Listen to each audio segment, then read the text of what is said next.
Zelensky and Trump sign a mineral resources agreement.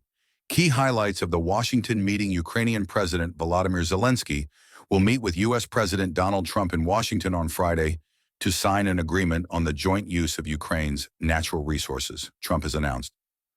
Preliminary agreement and security conditions.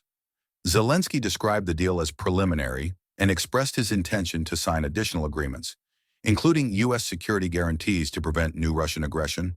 However, Trump stated that the U.S. would not provide significant security guarantees, emphasizing that this should be Europe's responsibility. Additionally, Trump ruled out Ukraine's NATO membership despite Zelensky's long-standing aspirations. He stated that the presence of American workers extracting rare earth metals on Ukrainian soil would provide automatic security for the country. Prospects for ending the war. The U.S. president also suggested that a ceasefire between Russia and Ukraine might not be far off. He told reporters, "We're going to make a deal with Russia and Ukraine to stop the killings." However, Zelensky responded that without security guarantees, a ceasefire would be meaningless. "We need a NATO path or something similar," he said.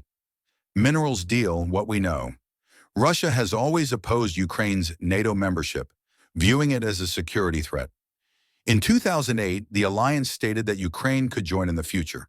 Trump proposed deploying European peacekeeping forces in Ukraine as part of a potential ceasefire agreement, but Russia opposes this idea. European representatives were also not included in the initial U.S.-Russia negotiations in Washington. European response and internal policy. EU High Representative for Foreign Affairs, Kaja Kallas, told the BBC that any agreement concerning Europe must involve European countries. According to her, the decision regarding the mineral resources deal is up to Ukraine, but any peace agreement would require European approval. Kallas's meeting with U.S. Secretary of State Marco Rubio was unexpectedly canceled. Officials cited scheduling issues as the reason. Ukrainian Prime Minister Denis Shmyhal stated that the agreement includes the creation of an investment fund for Ukraine's reconstruction. However, key details of the deal have not yet been disclosed. Disagreements between Trump and Zelensky. The idea of the deal was first proposed by Zelensky last year as a way to motivate the U.S. to continue supporting Ukraine. However, disagreements over its terms have caused tensions between Zelensky and Trump. Media reports suggest that the U.S. initially demanded $500 billion worth of mineral resources, but this request is no longer on the table. Differences also emerge in how both leaders describe the deal.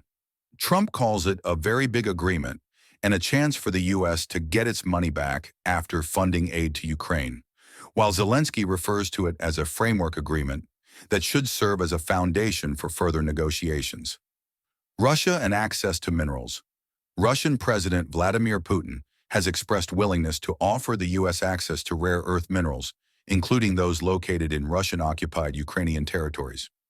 According to Ukraine's Ministry of Economy, resources worth $350 billion remain in areas controlled by Russia. Another challenge is the issue of landmines. A quarter of Ukraine's territory is estimated to be contaminated with unexploded ordnance, making mineral extraction more difficult.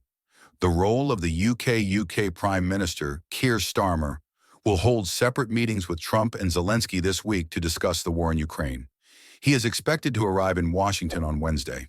The development of the agreement in diplomatic negotiations remains at the forefront of global media attention.